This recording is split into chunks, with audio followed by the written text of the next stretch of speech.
अथ श्री दुर्गा द्वादश नाम। एक समय की बात है, ब्रह्मा आदि देवताओं ने पुष्प आदि विविध उपचारों से महेश्वरी दुर्गा का पूजन किया। इससे प्रसन्न होकर दुर्गति नाशिनी दुर्गा ने कहा, देवताओं, मैं तुम्हारे पूजन से संतुष्ट हूँ। तुम्हारी जो भी इच्छा हो मांगो, मैं तुम्हें दुर्लभ से दुर्लभ वस्तु भी प्रदान करूंगी। दुर्गा का यह वचन सुनकर देवता बोले, हे देवी, हमारे शत्रु महिषासुर को जो तीनों लोकों के लिए कंटक था, आपने मार डाला।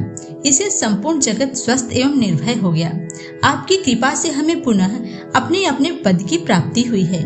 आप भक्तों के लिए कल्प वृक्ष हैं। हम आपके शरण में आए हैं, अतः अब हमारे मन में कुछ भी पाने की अभिलाषा नहीं रह गई है। हमें सब कुछ मिल गया है, तथापि आपकी आज्ञा है, इसलिए हम जगत की रक्षा के लिए आपसे कुछ पूछना चाहते हैं। माहेश्वरी, कौन सा ऐसा उपाय है जिससे शीघ्र प्रसन्न होकर आप संकट में पड़े हुए जीव की रक्षा करती हैं? हे देवेश्वरी, यह बात सर्वथा गोपनीय हो तो भी हमें अवश्य बताइए। देवताओं के इस प्रकार प्रार्थना करने पर दयामयी दुर्गा देवी ने कहा, देवगण सुनो, यह रहस्य अत्यंत गोपनीय और दुर्लभ है। मेरे 32 नामों की माला सब प्रकार की आपत्ति का विनाश करने वाली है। तीनों लोकों में इसके समान दूसरी कोई स्तुति नहीं है। यह रहस्य रूप है, इसे मैं तुम्हें बतलाती हूँ, तुम ध्यान से सुनो। दुर्गा दुर्गाति समनी, दुर्ग पदवी निवारिणी, दुर्गमच्छेदिनी, दुर्ग साधिनी, दुर्ग नाशिनी, दुर्गतोद्वारिणी, दुर्ग निहंत्री, दुर्गमापहा, दुर्गमज्ञानदा, दुर्ग दैत्य लोकदवानला, दुर्गमा लोका, दुर्गमात्म स्वरूपिणी, दुर्ग मार्ग प्रदा, दुर्गम विद्या, दुर्गामाश्रिता, दुर्गम ज्ञान संस्थाना, दुर्गम ध्यान भासिनी, दुर्गमोहा, दुर्गमगा, दुर्गमार्थ स्वरूपिणी, दुर्गमासुर संहंत्री, दुर्गमायुध धारिणी, दुर्गमांगी, दुर्गमता, दुर्गम्या, दुर्गेश्वरी, दुर्ग भीमा, दुर्ग भामा, दुर्गभा, दुर्गदारिणी, नामावली मीमाम्यस्तु दुर्गायां मानवः, पठेत सर्वभयान् मुक्तो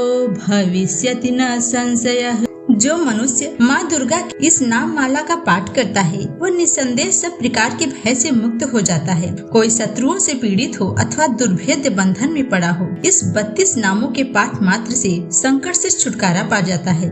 इसमें तनिक भी संदेह नहीं है। यदि राजा क्रोध में भरकर वध के लिए अथवा और किसी कठोर दंड के लिए आज्ञा दे दे, या युद्ध में शत्रुओं द्वारा मनुष्य घिर जाए, अथवा वन में व्याघ्र आदि हिंसक जंतुओं के चंगुल में फंस जाए, तो इस 32 नामों का 108 बार पाठ मात्र करने से वह संपूर्ण भयों से मुक्त हो जाता है। विपत्ति के समय इसके समान भयनाशक उपाय दूसरा कोई नहीं है। देवगण, इस नाम माला का पाठ करने वाले मनुष्यों की कभी कोई हानि नहीं होती है।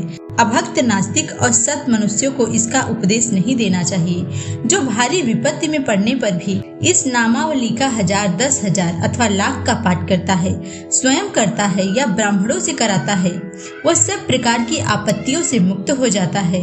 सिद्धि अग्नि में मधु मिश्रित सफेद तिल से इस नाम द्वारा लाख बार हवन करे तो मनुष्य सब विपत्तियों से छूट जाता है। इस नाम माला का पुरस्वरण 30,000 का है। पुरस्वरण पूर्वक पाठ करने से मनुष्य इसके द्वारा संपूर्ण कार्य सिद्ध कर सकता है। माँ ने कहा, मेरे सुंदर मिट्टी की अष्टभुजा मूर्ति बनावे। 8 भुजाओं क्रमशः गदा, खड्ग, त्रिशूल, बाण, धनुष, कमल, ढाल और गुदगर धारण करावे। मूर्ति के मस्तक में चंद्रमा का चिन्ह हो, उसके 3 नेत्र हों, उसे लाल वस्त्र पहनाया गया हो, वह सिंह के कंधे पर सवार हो और सूल से महिषासुर का वध कर रही हो। इस प्रकार की प्रतिमा बनाकर नाना प्रकार की सामग्रियों से भक्ति पूर्वक मेरा पूजन करे। मेरे उक्त नामों से लाल कनेर फूल चढ़ाते 100 बार पूजा करे। मंत्र जप करते हुए पुए से हवन करे। भांति भांति उत्तम पदार्थ भोग लगावे। इस प्रकार करने से मनुष्य असाध्य कार्यों को भी सिद्ध कर लेता है। जो मानव प्रतिदिन मेरा भजन करता है, वह कभी विपत्ति में नहीं पड़ता है। देवताओं से ऐसा कहकर माँ जगदम्बा वहीं अंतर ध्यान हो गयी। जय माता दुर्गे।